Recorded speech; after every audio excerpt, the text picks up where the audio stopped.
Mikel, going back to Viktor, you've spoken earlier about players like Declan, Martin, who are doing really well for their countries. Are you not sort of surprised? It would have been more helpful if Sweden had been doing a bit better, because he's had another couple of bad results. Him and Isak up front look like a dream pairing. Would it have been helpful if he could have been scoring for his country a bit? And is that something you've spoken to him about? Because it is a real surprise how badly they're doing. Yes, but as well, it's a good representation of what is football. Football is not you put those two players there and then everything is gone and we're going to score. If they score 45 and 55, we're going to score 100 goals. It doesn't work like this, and it's a really good example of how tough this industry and this sport is. And even with the best possible ingredients, sometimes it's not enough to win. But I seen it yesterday, and I think if that's done something, it's even be more eager and more determined to do what he has to do here. Do you think he's trying too hard sometimes? I don't think so. I think he's in the right zone. I think he's been very unlucky in a few seasons, and the more I watch some of the actions, very, very unlucky not to score another 4 or 5 goals easily by now. They will come, and sometimes he will have that luck that probably didn't have before. With Viktor, what was his reaction when you pretty much said you can go a series of games without scoring so long as you're doing the right things? It seems quite unusual for a manager to talk about things that might go wrong rather than things that are positive. Well, because the Disneyland scenario is a really easy one. He's going to be happy and enjoy it. So how Viktor is, he looks at you, he doesn't move, he was in the screen like this. You said, yeah, it's fine, it's good, let's go for it. That's him, so he leaves that no emotion there. He's just a very single, targeted mindset player, and that's what I loved about him.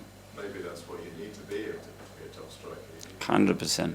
Because he's not a top striker now, it's not been all his career, because as we said as well, his journey had bumps in the road, and when you go to a level, you're going to have, this doesn't go like this. I haven't seen any player, probably except of 1 or 2 in the history. So get ready and deal with it with naturality and obviously all the support that he has from us. Ed, Guardian.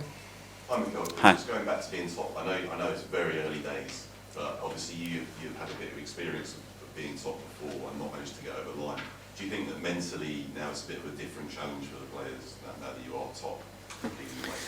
I don't know, but we cannot pay too much attention for that, because the feeling was you go to Newcastle, if you lose in Newcastle, the Premier League is over.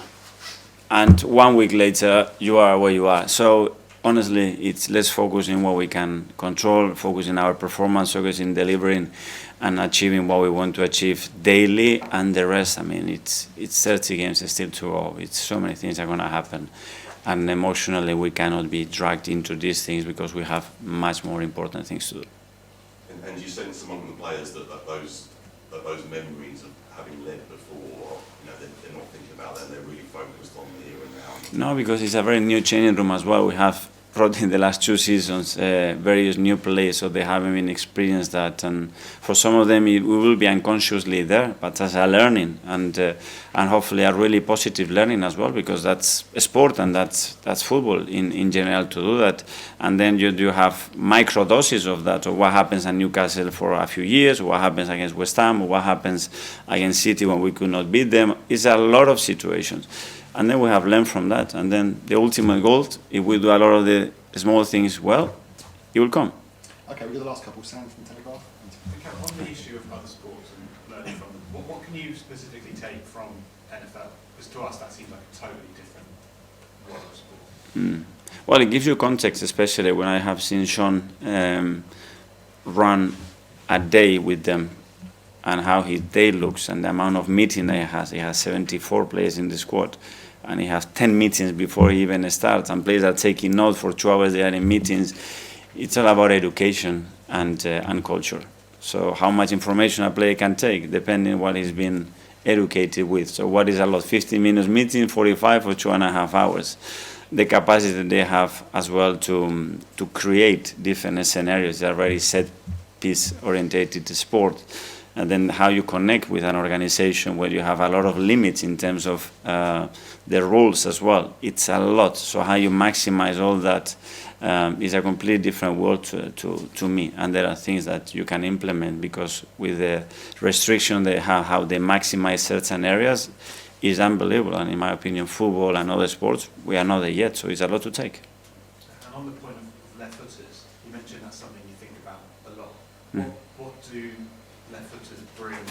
What's the benefit of having lots of left footers? Balance at the end. When you have a strong foot, you are more orientated and more inclined to play certain passes in certain directions. When you want to attack certain spaces, if you are an inverted foot or natural foot player, the ball is going to arrive in the box in different ways. So there are certain connections. How deep you can play a ball when you are playing in certain space is related to how dominant you are in your foot. So it's a lot of things to consider. Finally to Gary, the Times. Mikel, you mentioned sort of the owner's ambitions, and one of the ambitions maybe is to enlarge or expand the stadium. What will your role be in that and in that process? Nothing. If somebody asks me my opinion, I want for how long we're gonna be out.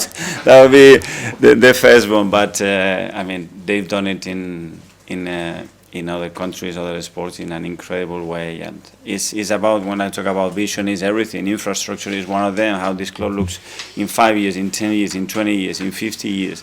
And I'm sure there is a big master plan. They already thought about those things much better than me.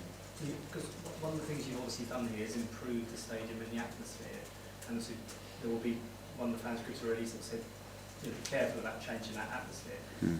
That's why I'm sort of asking whether you would have an involvement in what you would like to see in the way a new stadium might look and how you could improve the atmosphere for everyone. I don't know. We're not there yet, so I don't know how that will look. What I can tell you is when we are doing major decisions, we share them. Obviously, they're going to lead all the decisions at the end, but to all the people involved in those discussions or on the daily work or the flow of that, they are super conscious of that because they have a lot of experience.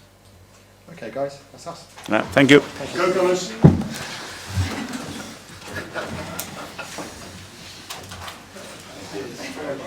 I'll see you on Tuesday. Thank you.